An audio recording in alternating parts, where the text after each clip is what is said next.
तो हेलो दोस्तों, इस बार इंडियन आर्मी ने अग्निवीर भर्ती 2026 के लिए नई भर्ती नोटिफिकेशन जारी कर दी है और आवेदन 13 फरवरी 2026 से शुरू हो चुके हैं।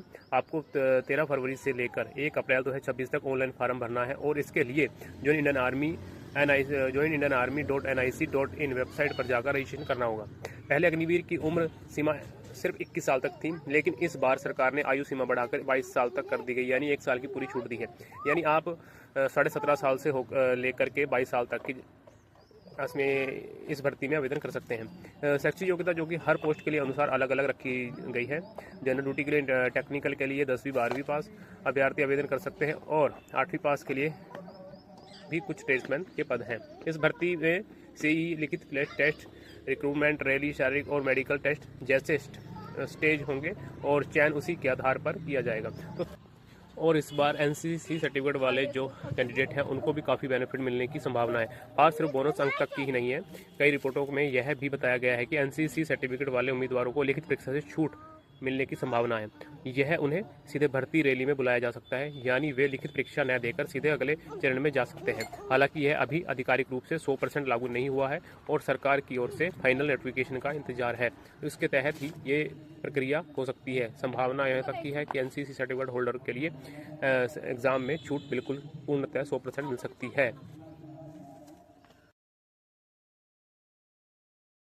तो हेलो दोस्तों, इस बार इंडियन आर्मी ने अग्निवीर भर्ती 2026 के लिए नई भर्ती नोटिफिकेशन जारी कर दी है और आवेदन 13 फरवरी 2026 से शुरू हो चुके हैं।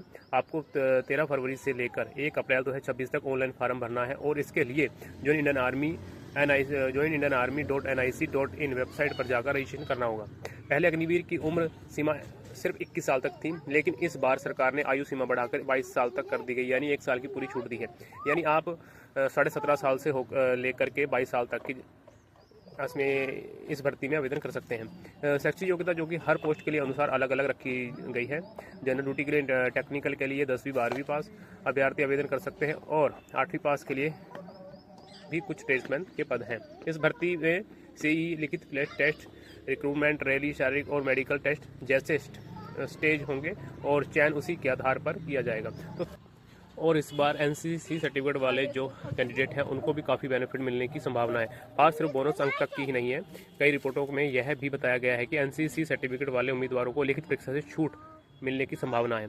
यह उन्हें सीधे भर्ती रैली में बुलाया जा सकता है, यानी वे लिखित परीक्षा न देकर सीधे अगले चरण में जा सकते हैं। हालांकि यह अभी आधिकारिक रूप से 100% लागू नहीं हुआ है और सरकार की ओर से फाइनल नोटिफिकेशन का इंतजार है।